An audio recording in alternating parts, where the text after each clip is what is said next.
नमस्कार दोस्तों, स्वागत है आपका मेरे चैनल में। मैं हूं आपका होस्ट और दोस्त किशन, लेके आऊँ आज आपके लिए एक और एक्साइटिंग वीडियो। तो आज हम जिस किरदार के बारे में बात करने वाले हैं वो बहुत ही तिलिस्मी है, इसलिए उसका नाम है तिलिस्म देव। तो मैं बताऊंगा आपको तिलिस्म देव का विकी। उसके अलावा मेरे पास जो तिलिस्म देव का कलेक्शन है, मेरे पास तिलिस्म की जितनी भी किताबें थी सारी हैं, तो वो किताबें भी मैं आपको दिखाऊँगा। आज के टाइम में उनका मिलना इम्पॉसिबल सा है, नामुमकिन सा है। कुछ बहुत किताबें हो सकता है आपको हेलो बुकमाइन शॉप पर मिल जाएँ। तो चलिए सबसे पहले बात करते हैं तिलिस्म देव के ओरिजिन की। तो तिलिस्म देव दरअसल जो है वो नागलोक का राजा नागदेव रहते हैं, और लेकिन वो इस टाइप का राजा रहता है जो काफ़ी ज़्यादा घमंडी, अपनी शक्ति के मद में चूर, जैसे रावण था ना, उस टाइप का राजा रहता है। और उसका दिल आ जाता है राजकुमारी महक पे। अब वो क्या, राजकुमारी महक से शादी करना चाहता है और उसके अंदर ये घमंड है कि मुझे कोई नहीं रोक सकता। तो वो जाके राजकुमारी महक का अपहरण कर लेते हैं और ले आते हैं अपने पास में शादी करने के लिए। लेकिन राजकुमारी का जो भाई है वो उन्हें बचाने के लिए आता है राजकुमारी को, लेकिन बचा नहीं पाता क्योंकि नागदेव काफ़ी ज़्यादा शक्तिशाली रहता है। तो वो क्या करता है, उसके भाई को भी कैद कर लेता है। और फिर शेषनाग, विष्णु भगवान का जो नाग है, वो आता है नागदेव को रोकने के लिए, लेकिन वो भी शिकस्त खा जाते हैं नागदेव से। और उसके बाद में आते हैं विष्णु भगवान, जो देते हैं नागदेव को श्राप कि तुम्हें अब मृत्यु लोक पर रहना होगा। मृत्यु लोक इन द सेंस पृथ्वी पर रहना होगा।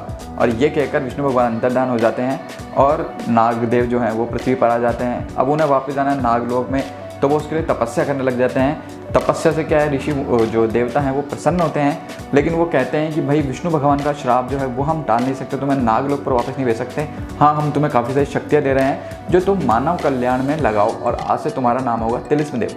तो ऐसे नागदेव जो है वो बन जाते हैं तिलिस्म देव, और उनमें आ जाती है काफ़ी सारी शक्तियाँ।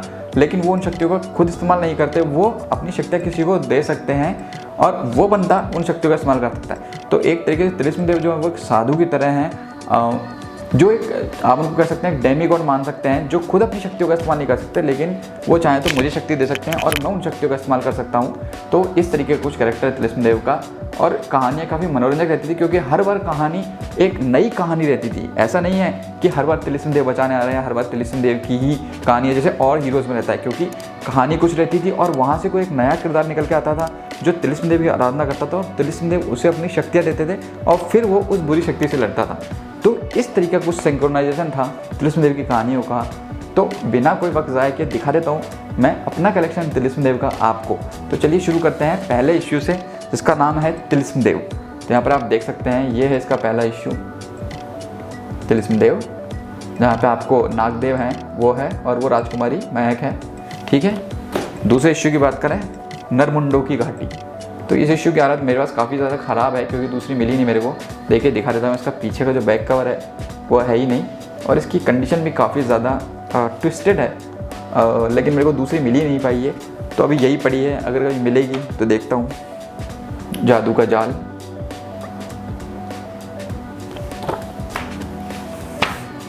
जल्लाद राजकुमार,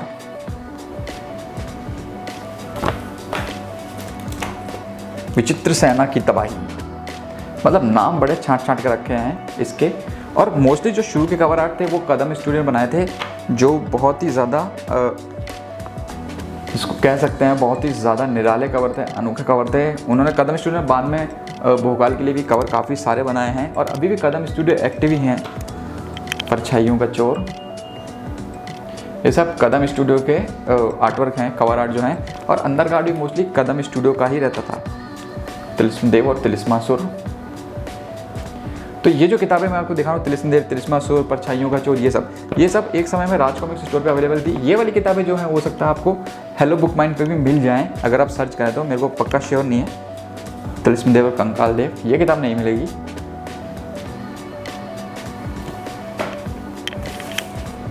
कंकाल देव का अंत, इस पर पन्नी चढ़ी है। वो पहले के ज़माने में लोग पन्नी चढ़ा देते थे किताब वाले, किताब की सिक्योरिटी के लिए, तो वो इस पर चढ़ी हुई है।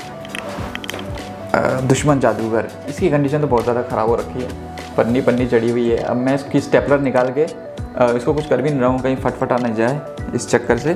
तो ये सारे के सारे ओरिजिनल प्रिंट हैं, वही 25-30 साल पुराने। बांकेलाल और तिलिस्म देव, पहली बार बांकेलाल और तिलिस्म देव का कॉम्बिनेशन आया था। ये डाइजेस्ट किताब थी, काफ़ी ज़्यादा क्रेज़ था इसका। इसका एक कवर आर्ट कदम स्टूडियो ने बनाया था, क्योंकि ये वाला जो है वो बेदी जी ने बनाया है, जो बांकेलाल के आर्टवर्क बनाते थे। इसका एक कदम स्टूडियो ने भी एक कवर बनाया था, वो फेसबुक वगैरह में कहीं पर है, मैंने देखा था, 12 घोड़ों का रथ।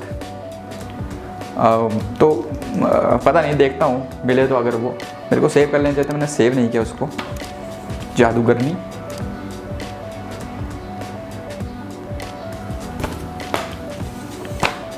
कहर की देवी, सारे आर्टवर्क कदम स्टूडियो के बनाए हुए हैं, तिलिस्म देव की कॉमिक्सों के।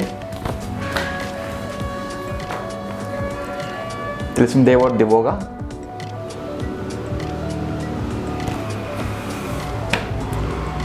तिलिस्म देव और साक्षात मौत। अब ये जो आर्टवर्क है ये बनाया है प्रताप मुलिक जी ने। जी हाँ दोस्तों, बाद के कुछ इश्यू में क्या है, प्रताप मुलिक और चंदू जी की थोड़ी एंट्री हो गई थी, तो उन्होंने बाद में काफ़ी सारे इश्यू में, जैसे देखिए तिलिस्म देव और जादूराज, वही बेहतरीन प्रताप जी का आर्टवर्क, शानदार। दलील दिखा देता हूँ, कंकाड़ा की मौत, ये भी प्रताप जी का आर्टवर्क है। दरिंदों की बस्ती, इस किताब की कंडीशन मेरे पास कोई अच्छी नहीं है, ख़राब कंडीशन में है। तिलिस्म देव और विकराल, ये मेरे पास एक समय में बिल्कुल नई कंडीशन में थी, लेकिन वो किताब बेच दी जब मैं तिलिस्म देव की कॉमिक्स से कलेक्ट नहीं करता था। फिर बाद में अच्छी कंडीशन मिल नहीं पाई मेरे को। आतंक की आग,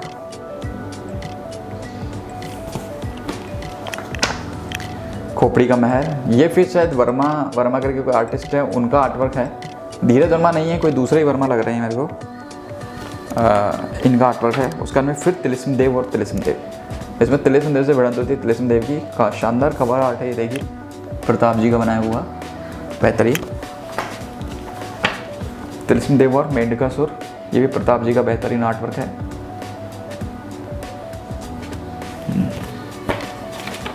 तिलिस्म देव और जहर बुझा, ये भी प्रताप जी का आर्टवर्क है। तिलिस्म देव और महाकाल, ये भी प्रताप जी का बेहतरीन आर्ट है। अब प्रताप जी के कवर आर्टवर्क की वजह से ही इन किताबों को मैंने कलेक्ट किया, अदरवाइज मैं करता नहीं। चंडाल चौकड़ी,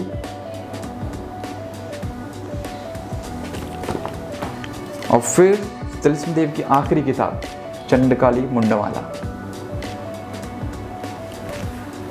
इसके बाद जो है तिलिस्म देव की किताबें आनी बंद हो गई थी। अभी सर्व सीरीज़ में तिलिस्म देव की वापस एंट्री हुई है। पुराने हीरो सारे लॉट आउट कर रहे हैं सर्वनायक की सीरीज़ में, लेकिन उतना इंटरेस्टिंग नहीं है, क्योंकि सिंगल इशू पढ़ने का अपना अलग ही मज़ा होता है। और सर्वनायक में एक जूनियर आर्टिस्ट या छोटा सा रोल करना, मतलब वो भी बात हो गई ना। जब फुल लेंथ का आप हीरो मिल रहा है तो आप गेस्ट अपीयरेंस क्यों पढ़ेंगे। तो यही था दोस्तों मेरा तिलिस्म देव का कलेक्शन, मैंने आपको दिखाया। आगे और भी हीरोज़ के विकी बताऊंगा और उनका कलेक्शन जो मेरे पास है वो भी दिखाऊंगा, और कोशिश करूंगा दूसरे हीरोज़ पर भी फोकस करने की। इसी के साथ जय हिंद, वंदे मातरम, जय श्री राम।